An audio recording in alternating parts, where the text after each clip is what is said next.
I'm Joseph. And I'm Nick. This is Fish Jelly. Oh, yes. How are you? I'm good. How are you? Okay. Yeah.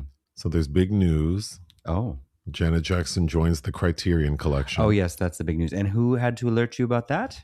Always want credit. Well, I mean, would you have known? I'm sure. Well, yes. Criterion announced, because they do their announcements on the 15th of every month. So for their April releases, they are giving us John Singleton's Hood trilogy. That is... and I made you guess the titles, and you got two of them. I forget about Baby Boy. Yeah, well, I mean, that was also a decade later than Boys in the Hood and Poetic Justice. But yeah, Janet's going to be part of the Criterion Collection, which is exciting. And for those who don't know, it's for Poetic Justice. Yes, Poetic Justice. And I would, if I had a main line to the Criterion Collection, I would also ask them to add more Sigourney Weaver titles, because I think it's only the Ice Storm and Wall-E, but there you go.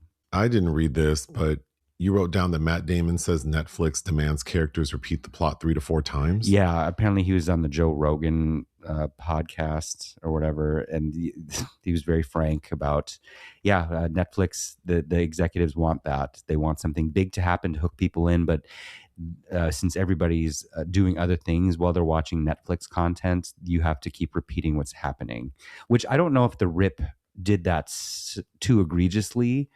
I think we were both kind of cool on that film, but I think obviously they have prestige titles for their awards run at the end of every year that they don't probably hold those to the same standards. But for films that are developed there, they want that, which I think is things are going to have to change. Well, I've heard someone else say that. Yeah, well, so I think that's not like new. I think it's readily apparent because a lot of the content is dumbed down.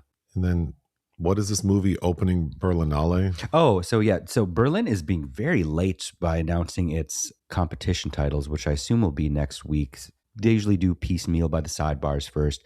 I'm very excited because I anticipated that this would be there, but Ulrika Oettinger's new film starring Isabelle Huppert, The Blood Countess, is going to be at the Berlinale as a special screening.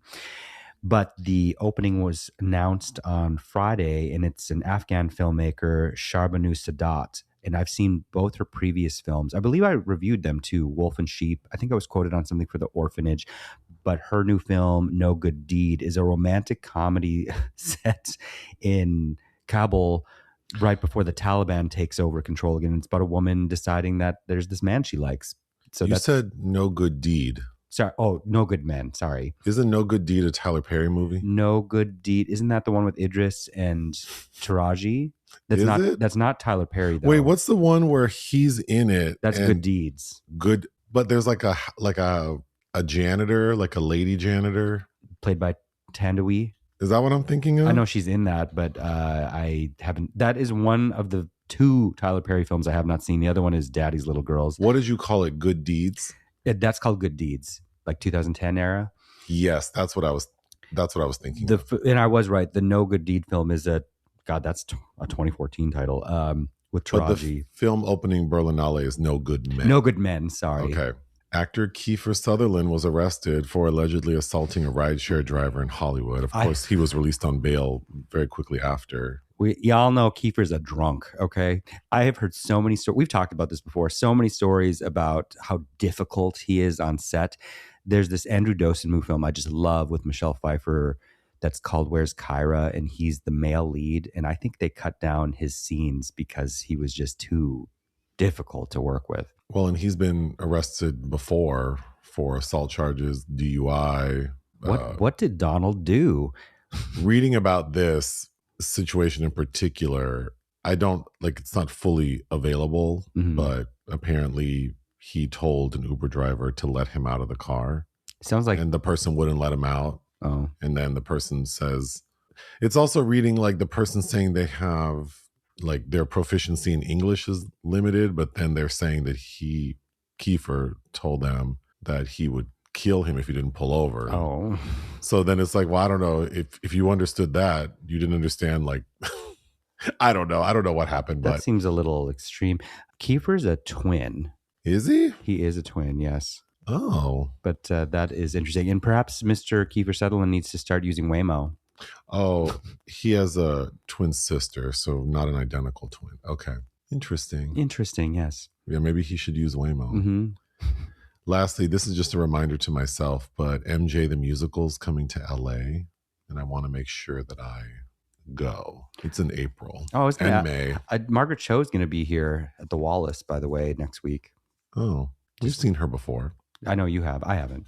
Yeah, we did. I haven't seen at that Netflix. We saw her at that Netflix thing. I mean, like her on one Bob of her, the Drag Queen opened for her. One of her tours. Yeah. Yeah, I've seen her multiple times back in the late 90s and early 2000s. Mm-hmm. All right. There is something in the restaurant section. There wasn't one last week, and we got a couple messages like, is it gone? No, we just ate at the same places, so we didn't talk about them. Yeah. But we did try a new place last week called Pate Bay. That's right. A Thai restaurant in Los Feliz. And I was not happy with our food, but I think part of it was a misunderstanding with what we ordered, because you ordered tom yum soup with noodles, which is different from the actual soup. And there's a vegan Thai restaurant we like, and that tom yum soup is very different than what we got, because what you got was like a bowl of discount seafood. I don't know. That looked terrible. And you're always trying to, strangely, you're nice about food. Like you try to make excuses for the food, because I saw things floating and I'm like, what is that? Because it looked like mock crab. And there was mock something crab that looked like a white hot dog. And I'm like, and you're like, oh, no, I ordered the chicken. That ain't chicken, boo. And then you finally tasted it, and the face you made, I knew we were in trouble. I've had tom yum. I love tom yum soup. I've had it many times, and I've never had it like that. But it was probably a misunderstanding on my part. But it had, ground pork in it with all this, again, that kind of seafood that you buy frozen in the grocery store, and it all kind of tastes like rubber. And I love seafood. But when those imitation crab hot dogs you were talking about, at first the texture was like, oh, is that jicama? Like, I know, because I think you were still trying to convince me that was not a seafood platter in front of me, and you said jicama. I'm like, nah, no, that's not jicama. But they had those little balls of, must be pollock also, that tasted kind of fishy, and I didn't. We had a drink afterwards, and you didn't want it in your car, so that was one of the very few times that I have not taken the leftovers home. I'm not going to put leftover seafood in my luxury vehicle to sit for hours. Okay. Well, anyway, but it did pain me I didn't want to gorge myself because I would have had to eat it all. And we also had drunken noodles, which I did like the drunken noodles. Can't go wrong with those. And I think we're eating Thai tonight at a new place as well. But I would go there again. I just wouldn't get that. The only reason I would go there again is they have a parking lot. They do a parking lot, and I did finagle some, because I didn't tell you ahead of time that I was going to get the crab rangoon. I did not like that. They did taste fishy. I love crab rangoon. Anyway, I like the cream cheese. It's cream cheese. It is, but I will admit, sometimes when you order it, it's not as fishy. Mm-hmm. Like I can't even really tell, except that the texture is a little more meaty. But this one did taste fishy to me. I understand, because I feel the same way about pate.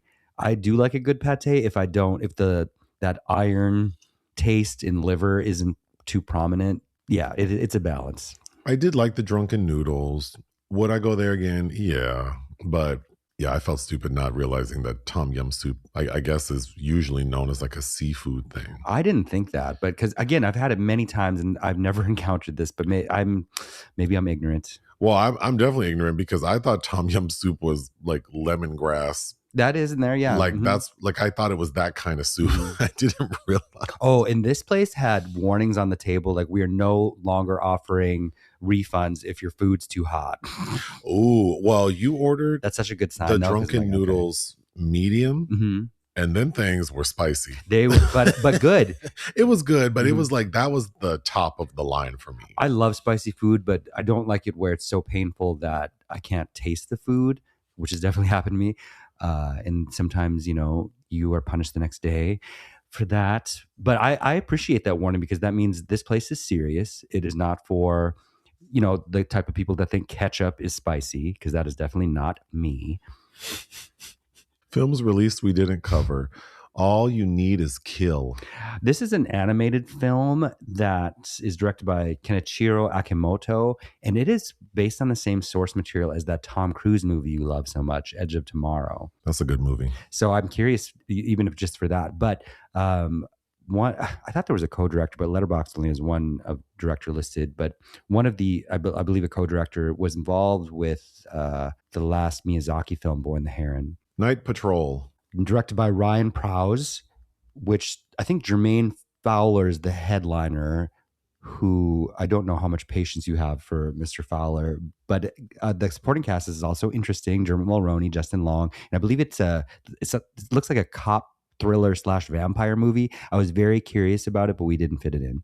Sound of Falling. This is excellent. I saw it at Cannes. Cannes pulled a dirty deed this year because this is the second film I believe directed by Masha Schlinsky, a German director, and Berlin had tapped her to put this in their competition, and Cannes funneled it away from them. So this is where I saw it. It's German's official selection for the best international feature, and it is impressive if you have not seen it. And it spans a century, basically about all these women that lived in this particular house in the German countryside, which might sound dry, but it is anything but. It's highly recommended. Lastly, A Useful Ghost. I saw this at Cannes also this year, and I think it won the top prize or a prize out of the Critics Week, but it's directed by Ratchapum Bumbunchachok. I hope I'm pronouncing his name right. It's queer. It's in essence about this spirit that possesses a vacuum cleaner. And it is unpredictable and weird, and I think you would kind of dig it. But speaking of Thai food, y'all should go find a copy of this movie if it's playing in a large city you're in, and then go have some Thai food. I think that'd be a great night. Projects of Interest. Don't go in that house, bitch. Okay, so Eli Roth is directing it, and I didn't write this in the notes because I wanted to get your reaction, but it's going to star Snoop Dogg. Oh. With that title by Eli Roth, I am so interested. The Thing That Hurts. Arnaud Desplechin, his newest title I might have even talked about this before, and he totally had a new movie that came out last year, played at TIFF, called Two Pianos, that went nowhere. He's usually a Cannes darling. But the cast, it's an international cast. I think Léa Seydoux is headlining, and y'all know I love Léa Seydoux, but also Elfrey Woodard in this Desplechin film. Oh my God, what is happening? I'm excited. Felicity Jones, Jason Schwartzman, John Turturro, and Golshifteh Farahani. That is a great international cast. The Sun Also Rises. James Gray, who has a new movie coming out this year called Paper Tigers, might be in Cannes probably. He's usually there. He's adapting the Ernest Hemingway classic, and Vanessa Kirby is attached. And that is one Hemingway I've never read, and I have had a copy on my bookshelf. So it looks like I'll finally be reading this book that I should have read in some class somewhere. Why was this never assigned to me? Please. Helena Rain, who did Bodies, Bodies, Bodies, and Baby Girl, one of my favorites from last year with Nicole Kidman. Well, was that 2020? That was 2024 now. Jesus. A newcomer named Gracie Adams is headlining, but it also sounds like it's going to be in the vein of Baby Girl-ish land, and A24 is also producing it. Lastly, Mr. Burns. Okay, this was totally not on my radar. Boots Riley, you still need to see Sorry Not to Bother You. And we both still need to see I'm a Virgo, the series he did. But Boots Riley is a very interesting filmmaker. His new movie, I Love Boosters, was just announced. It's going to premiere at South by Southwest. But this is based on this off-Broadway play about a group of survivors in the apocalypse around a campfire, and they're trying to retell a Simpsons episode, Cape Fear, which is a spoof of the movie Cape Fear. I am interested in this. This past week on Patreon, we have reviews for Chocolate Babies, a 90s film about Black, queer, trans activists. Yes. And for the 2010 film Boy, written and directed by Taika Waititi, who also stars. Unfortunately, there are a couple of entries in the obituary section. John Forte, an American rapper who people would probably know from his work with Wyclef Jean and the Fugees. Mm-hmm. He died at the age of 50. Wow. I'm familiar with him because I bought his debut solo album. It's called Poli Sci, and back in the day, so like in the late 90s. And the one song I remember from it is it samples that 99 Red balloon. Luft balloons. Yeah. Mm-hmm. So that's my memory of him. He worked with Tribe Called Quest too. Then I know who this person is because I would see them on social media. And then, I like to watch weird YouTube videos. But there's this Brazilian man who had like mineral oil and other things injected into his biceps. Oh my God. So he looked kind of like Popeye. Mm-hmm. And if you see his pictures, you've probably seen it. But I am familiar with him because I watched some videos about this guy. But he died due to health complications, which is not surprising, at the age of 55. But he was known as the Brazilian Popeye. Well, y'all shouldn't be just injecting whatever, Anyway, I have an entry in Sorry to This Man in our review for Private Life starring Jodie Foster. I believe I said it was her first French language film, but it's actually not. I totally blanked on the Jean-Pierre Jeunet film, Very Long Engagement, which she is a supporting role in. So I guess maybe Private Life is that her first French lead? But I was getting tripped up because I straight up listened to some interview with her talking about how she was nervous about acting in French. So totally glossed over film from the director of Amélie that I remember not loving, but I only saw once. Anyhow. Noted. The secret film this week was your choice, and you chose the 1992 American epic historical drama war film, The Last of the Mohicans, directed by Michael Mann. Yes. Why did you choose this? Because I had been wanting to rewatch it. I haven't seen it since I was a kid, and I had always wanted to read the book. So I've been reading that, I think, for the past at least month and a half, and that was a struggle to get through. I think I might also, it was published in 1826, so it's its 200th year anniversary. I might have said 100th. I'm bad at math, everybody. But it was a struggle to get through, and I was commiserating with someone else on Instagram who, when I said I was reading it, also decided to, and they were having the same struggle, so I felt very seen. It's very old-fashioned, and we'll get into this with the discussion of the film as well. It's completely from a white perspective, so I was getting irritated about how all the women described, and then the indigenous people, whose behavior is explained due to their race or their gender, and it's like that shit got annoying and old as well, and a very dry novel, which I think if you had suffered your way through it, you might have appreciated the film more than I think you did. But I've been wanting to rewatch it. You probably aren't as familiar with Michael Mann as you should be, but I know you've seen Collateral. Okay. And I know you were in the room the last time we watched Heat. Okay. Which a big sequel's coming out. And I know you liked Manhunter as well, with Brian Cox as Hannibal Lecter, which you and I watched years and years ago. Okay. But probably considered one of the best American filmmakers still working today. I didn't love his Ferrari movie too much. Ali, you've seen that with Will Smith. Mm-hmm. Public Enemies, The Insider, I think is excellent, and of course Miami Vice. Excellent film director. But yeah, so I was excited to see what I would think, because I also listened to this soundtrack all the time for years. It is one of the best film scores ever. I find it a very emotional and I don't know. I love it. I like everything about the film score. Okay. Did you release all of that blockage? Okay. Sorry. Anyway. The basic premise: 3 Mohican trappers agree to protect the daughters of a British colonel in the midst of the French and Indian War. Mm-hmm. So, of course, I want to know or get into more detail about how the film differs from the book and your thoughts on that. But I had never seen this film, and I think every time you mentioned it, I was confusing The Last of the Mohicans with Dances with Wolves, because up until you put this disc into the player, I thought I was going to be watching a Kevin Costner movie. Well, you're like, he's like, you chose this movie, and isn't it really long? I'm like, no, it's under 2 hours. And then it became apparent that you had it confused, which, time wise, that Dances was only 2 years before this. Also a white perspective film, of course. I haven't watched that since I was a kid either, but yeah, it's not that. And then somebody else was like, oh, with Mel Gibson, because I think Braveheart comes to mind also. What was that, 95? I think there are some parallels between all three of those. This is an epic film, but it's under 2 hours, and it feels like, I don't ever want anything to be longer, but it does feel like I almost feel like it needed a little more room to breathe. It did, especially with the tacked on romance. I think that's where it really suffers because none of that is in Well, we'll this get to all book. that. And side note, this is one of many adaptations of this classic novel. Oh, Yeah, they're since 1911, this film has periodically been remade. Of course, how many of them have you seen? This is the only one I've seen, and this is a rewatch for me. I think that with time, I would go back and look at some other ones, but they actually credit the 1936 screenplay by Philip Dunn as part of the adaptation of this version as well. Okay, the story. It's 1757, Mm-hmm.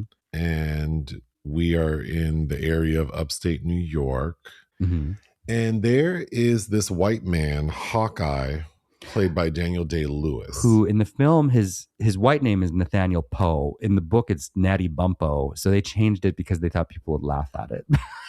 Okay, so Daniel Day-Lewis was adopted by a Mohican named Chingachgook. Yep. I have the hardest time with this name.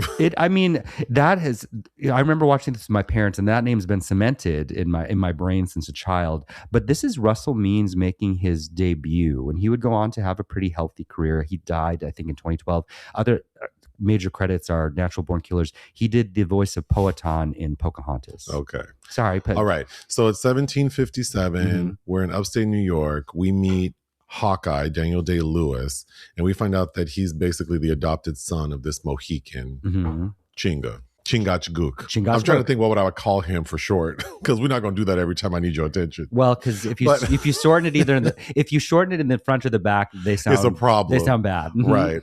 So it's those two, and then Chingachgook's actual biological son, Uncas. Mm-hmm. Played by Eric Schweig, who we saw in one of the best films last year. He has a supporting role in One Battle After Another. Oh. And I'm sorry, I think I didn't shout him out in that review. Anyway.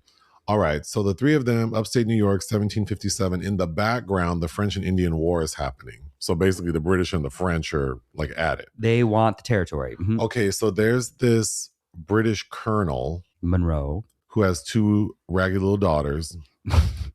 I couldn't stand these ladies. Oh my God. Madeleine Stowe more than the other one. Well, Jodhi May's, I think most of her performance, as she said, ended up on the cutting room floor. I actually, for a minute, thought she was mute.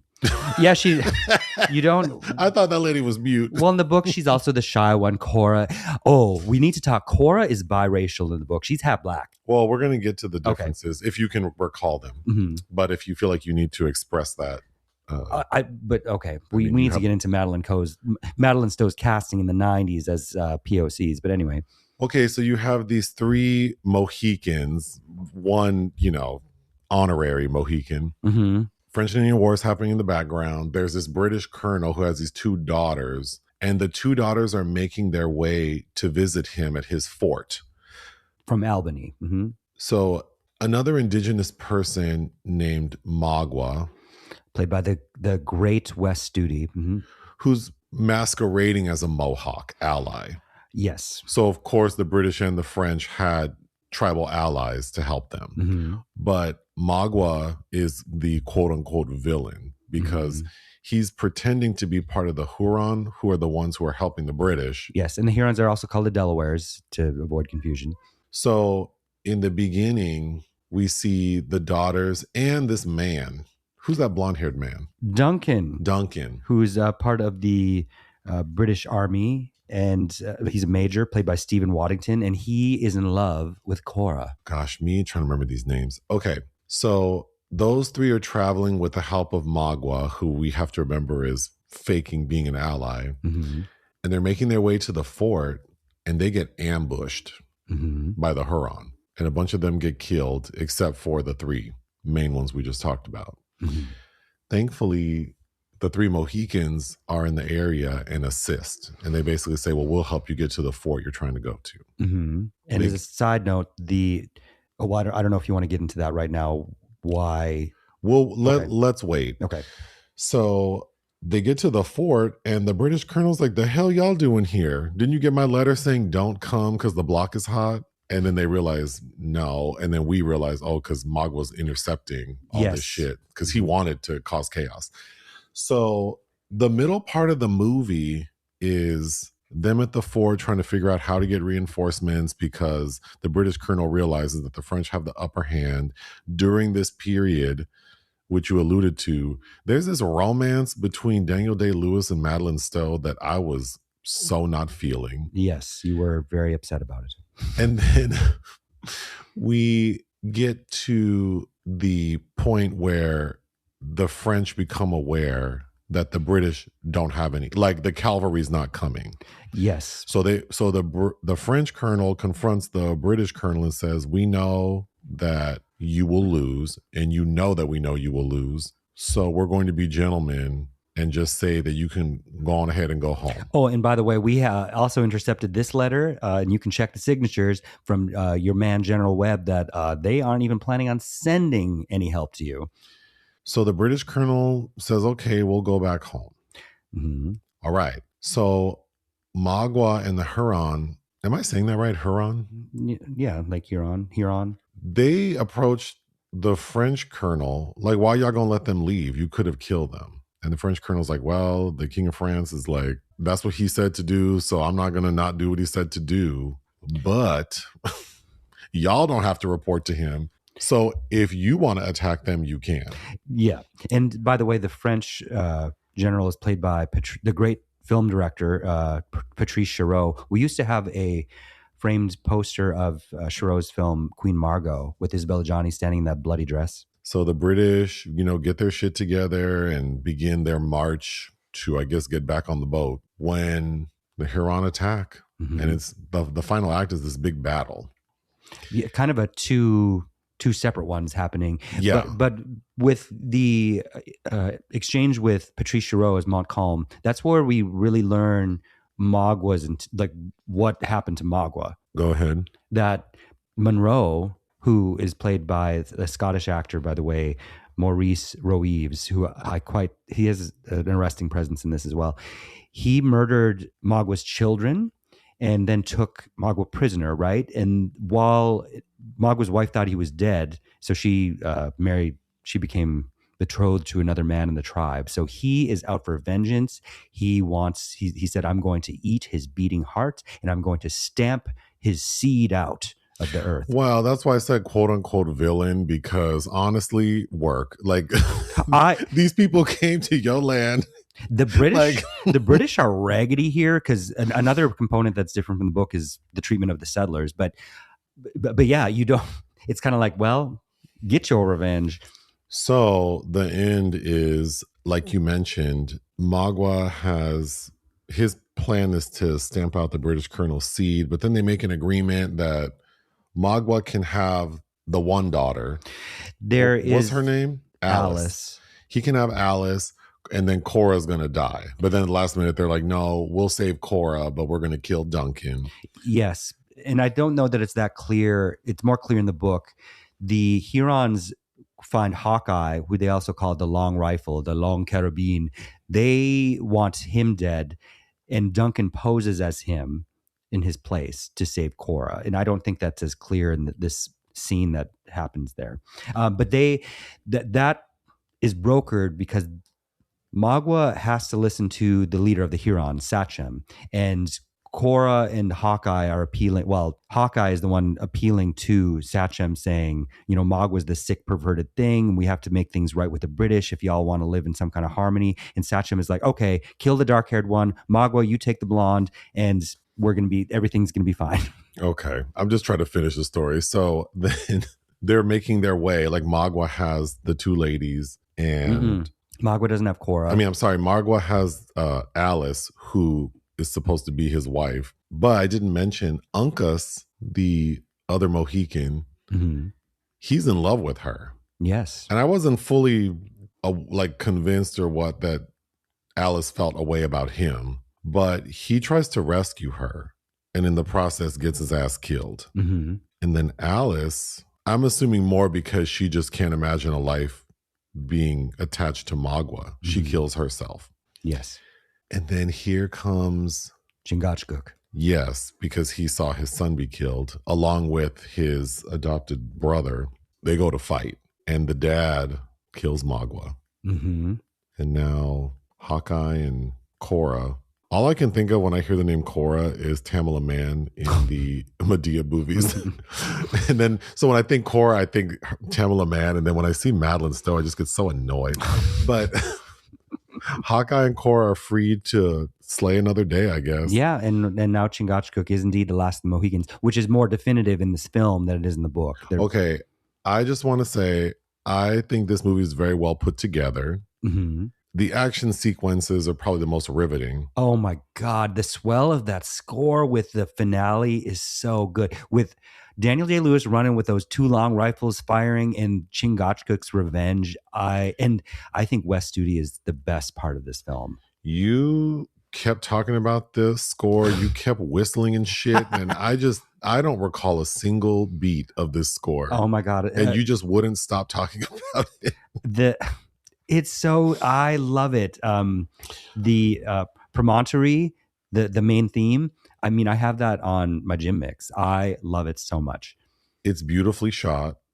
Yes, it is. Used natural lighting, and I think it's really apparent, especially in the beginning. But Dante Spinotti is the cinematographer, and I agree. I think it's a beautiful film. But I want to get to your experience reading the book and watching this film, and some of the highlighted differences and things that maybe you wish would have been enhanced. But the thing that bothered me the most is the romance between Hawkeye and Cora. Mm-hmm. This is called The Last of the Mohicans.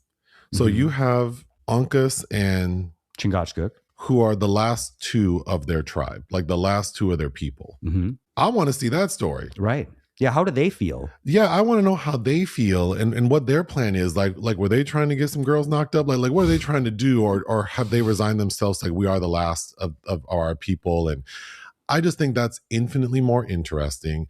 Also, the backdrop of this war happening is also more interesting to me, and the politics behind that and how the native people found themselves to be allies. I just think everything is more interesting.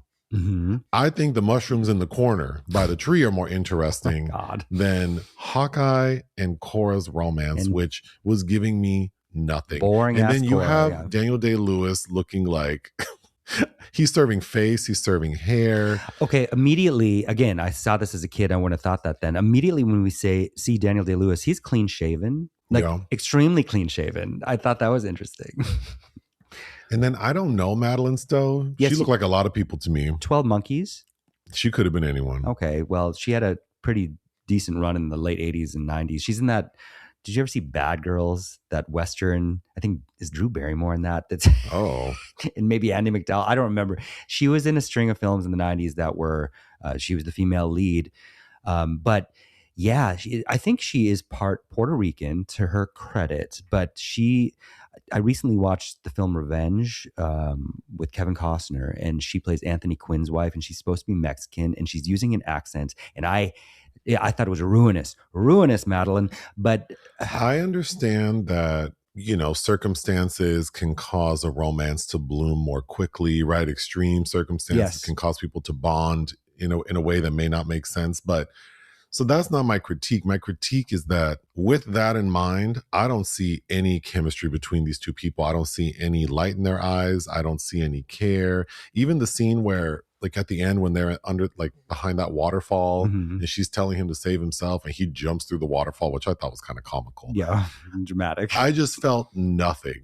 And I think it made me angry because it's like, of course, this like studio picture in the 90s was trying to appeal to what they thought audiences would want to see. Just like the book did in its time, yeah. Instead of what's actually interesting. Mm-hmm. And we see that today. So, I mean, of course, yeah, I'm not going to go on and on about that. It's just that I found that so distracting because behind that story are just much more interesting stories. So that's what bothered me. But I want to talk about before I get to that, you were going to mention, because Daniel Day-Lewis, Hawkeye, and his brother and dad, they were not trying to be a part of the war. No. In this version, we see them kind of in harmony with the settlers. And that is introduced through a relationship they have with Terry Kinney. So then you might think, well, why would they want to help the colonel? part of it is they're forced, but also they're propelled because, like you said, they knew some settlers and saw that they had been massacred. The ones that stayed behind, because the Brits tried to come and ask the settlers to join up because they are still subjects of the crown in their mind. And one of the settlers, they get into like, okay, we agree that we should help you fight, but we have to protect our property. So if there's trouble back home, you have to let us leave. And of course, the British renege on that. So Hawkeye was upset that his friends were betrayed, and that's why he decided to help the British colonel. Yes. Okay. So talking about the book, just to start, because you did tell me a few things. One is that this relationship between Hawkeye and Cora is not in the book. Not at all. And Cora is the one that gets killed in the book. And then Cora, she gets stabbed to death in the book. She's half black. So the sisters are supposed to. And General Monroe is an actual person who did not have children, but they're half sisters, and she's part black. Yeah, which is again some of the choices could have been a lot more interesting with the film had they cast an actual POC as Cora, but that was 1992. But Madeleine Stowe, it kind of reads Hollywood casting as Natalie Wood or Audrey Hepburn, two brunette women that were often cast as indigenous or Puerto Rican, etc. That is Madeleine Stowe's casting feels very much in that tradition. I find that so boring. It is boring. Of course it is. That's so boring. Because it would have added such an interesting dimension, especially because I think the scene early on where the Mohicans and Hawkeye are visiting Terry Kinney's homestead, right? And his wife, and she makes some comment about, why is Uncle still with you? You should have his own family. And she's smiling at him. And this is a mixed family, right, on the frontier, and there are no other Mohican women as presented in this film. So it would make sense that Uncas might like the white girls. It needed like just a couple more brief scenes even that show these two men liking these two sisters. What are some other differences you recall? Well, Duncan feels like the lead in the book, who's quite boring. So? Because he gets the most time. But I mean, if he's the lead in the book, what? Because in the movie, he just seems like he's the unwanted appetizer. Yes. Well, and also like kind of he's jelly. He's such a douchebag. Well, and he's like licking the British colonel's ass. Oh yes, for sure. Well, because he wants Monroe's daughter, so of course he's a big brown noser. So then in the book, does he have more to do? He does have more to do, but it's so boring. Oh. I don't think anybody in the book is actually well characterized, because it's all just constant wandering in the woods. There's one point where Hawkeye is dressing up as a bear to scare some of the Huron. Oh. They think the spirit's gonna come get them, but if this movie would have had a cocaine bear moment, that would have livened. Oh, that would have. But still, it's a really lively film. It definitely has its moments for sure. I mean, I think there are moments that really are swoon worthy, and even though it does prize the white perspective, Wes Studi and Russell Means, and it does go places that the energy, the passion does shift perspective drastically. And I think that is based on these performances. Could you elaborate? Because I think it's like weeks and weeks you mentioned that you were having a hard time getting through the book. Oh, so bored. What are these long stretches of boring dialogue about? Well, there's all these footnotes. about that. It feels like a historical docudrama, the way Fenimore Cooper wrote it, who has written, I have several of his books and I never read any of them. The Deerslayer, The Pathfinder, and some of these, it's my understanding that some of these characters pop up in other ones. Oh, and interesting to note, in the 70s, Madeleine Stowe starred in a adaptation of The Deerslayer, I believe, that of course I haven't seen. Yeah, there are other differences, but it's just so dry. It's a very different tradition of writing, from 200 years ago, and it's plot. It's very descriptive, which I enjoyed for a minute. Like the first 100 pages were a breeze, but then the middle of the book is it's a slog. And again, since I don't think the characterizations are well done, half the time I'm forgetting about who are they talking about, why is he doing that? Okay. Just going through some of the themes, I think it makes it apparent what the priorities were, because like love in a world of violence, which made me think of Rihanna's what's that song? Love in a Hopeless Place. Or Yes, these two did find love in a hopeless place. it's escapism, which I appreciate. I just don't understand like how, because you would think with this movie and the backdrop storyline that their romance would be like a lifeline. Yeah. But I don't really feel that. It just feels so tangential and esoteric. I agree. It's not well developed, and you aren't led to care about them because I also, their lives are on the line, but there's so much more going on with how the indigenous people are being treated and used, and being stamped out literally, as far as the Mohicans are at this point in time, which is a dead language. And it's interesting, this film did hire a lot of indigenous actors, and it's my understanding that like I believe West Studi is Cherokee. So when some of the indigenous actors are speaking in what we think is their native tongue, it is the actor's native tongue, but they're reciting the dialogue from the script, but it's not in the same language. They're not all speaking the same language. Right. But it's my understanding also that, Mohican was kind of a dead language, but it's recently that people are making a practice of bringing it back. Another theme, cultural collision. That's self-explanatory. Mm-hmm. Then honor versus betrayal. Sure. Stephen Waddington, who I think is completely despicable and gross in this as Duncan. Like, I can't stand Duncan's potato head and the way he's, he wants to treat Cora as property, and he's jealous that, of course, she's immediately attracted to this more interesting, passionate, brooding man. Also, Hawkeye in the book is much older than Daniel Day-Lewis. Really? Yeah. Well, how old is his daddy? Like adopted daddy? I think Chingachgook is younger, actually. Oh, so they're more like the same age. Yeah, in age. it's not as.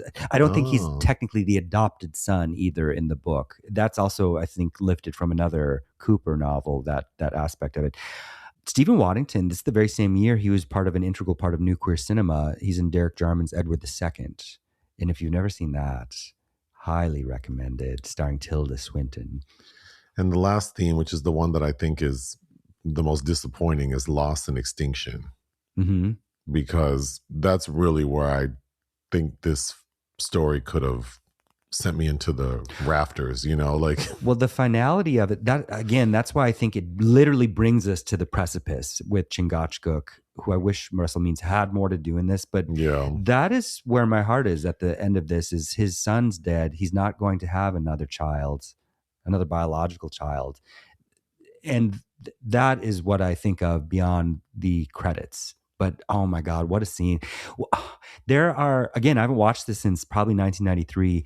And besides the score, the moment where West Studi cuts out Monroe's heart, I was probably too young to watch this, but that terrified me. I probably watched this the same time as Indiana Jones and the Temple of Doom also. So there's a lot of like, damn. And also that exchange between Uncas dying and Alice stepping off the precipice always was everlasting with me. And I think because it's just an exchange of looks. Like West Studi is nodding towards her, she's inching towards the cliff, and Jodhi May again doesn't seem like she has a lot to do with it, but everything is crystallized for me in that moment too, in that glance that she has, the look in her eyes as she flings herself to her death. And I'm probably a lot more romantic than you, and how I'm attracted to things like that. But I think there are moments of perfection in this film. This is my third Daniel Day-Lewis film. So I've seen My Beautiful Laundrette and There Will Be Blood. We need to get you on board with My Left Foot, by the way. But this performance to me is not as magnetic. No. As There Will Be Blood. I felt like there was not a lot of air in that performance. I just think that he's serving face and hair, and when he's clutching Madeleine Stowe and they have the same hairdo, I'm like, oh, they could have been in that version of Together with Dave Franco and Alison Brie. They're becoming the same person. I know people highlight the score, not just you, and it's so funny because watching this movie and you not shutting up about it and you singing along or whistling along to it, I still don't remember. Nothing stood out to me. So it's okay. So I don't know, but there's that. And then I do think the final act of the film is where it really Like it's a good ending. And that I felt the same as the book. The last 70 pages, I want to say, went very quickly for me. But it's not something that I know you would have normally watched under any other circumstances. But and maybe there's a nostalgic factor that makes me quite like it. I understand there are multiple cuts and edits of this film. Yeah, I think Michael Mann is a perfectionist, and I think they had a studio head because he took a lot of time with the battle sequences, and they were kind of saying like, "Come on, wrap it up." The Last of the Mohicans is effective as a sweeping frontier epic. While I didn't like the romance and feel like maybe it needed a little more air to breathe, it is effective. Mm-hmm. Yeah, I agree. What would you give The Last of the Mohicans? This is probably going to sound high based on... I'm going to give it a 4. I think that Wes Studi, that score, Spinotti's cinematography, they're as a visual piece of art. And, it was nominated for an Oscar, I think, for Best Sound and a Golden Globe for the score. If it's a film I could probably put on in the background, certainly. But yeah, I'm going to give it a 4. I think it's good. I wouldn't want to watch it again. That's okay. I'll give it 3 out of 5. Okay. What do we have coming this week? I do not know. An R-rated Sam Raimi film. Oh. Send Help. Oh. Yeah, you know about it. Okay. We have some the Luc Besson Dracula film with Caleb Landry Jones. I think we'll get into that this week, although it's a couple of weeks before it comes out. We have that Omar Epps Wiz Khalifa film we need to watch. There's a documentary called Natchez. Oh yeah, that I'm very curious to see. Next week is kind of light on new releases. There's a sequel to that Silent Hill horror movie. There's a film called H is for Hawk. We already watched it, but the new Chris Pine, Rebecca Ferguson film, Mercy. I'm excited for that review to drop. Yeah. And what are you reading now? Now that I'm finally done. I took a break to read the Patti Smith memoir, which was such a relief actually to step away from that. But I am reading a book that I've had on a shelf for a long time. Y'all know I love Russian literature, especially Russian dystopian literature. It's called The Slinks, Slynx, by Tatiana Tolstaya. And I believe she is a distant relative of Leo and Alexei Tolstoy. But it's set in Soviet-era Russia after some kind of apocalypse has happened and the remaining population has mutated a bit, and like a nuclear blast kind of obliterated everything. And it's whatever Moscow has become now, it's called by some other name. And there is a strange, terrifying creature in the woods called the Slinks. Okay. Doesn't that sound interesting? Sure. I'm only about 20 pages in, but yes. Is there anything else you'd like to say? No. Ta-ta.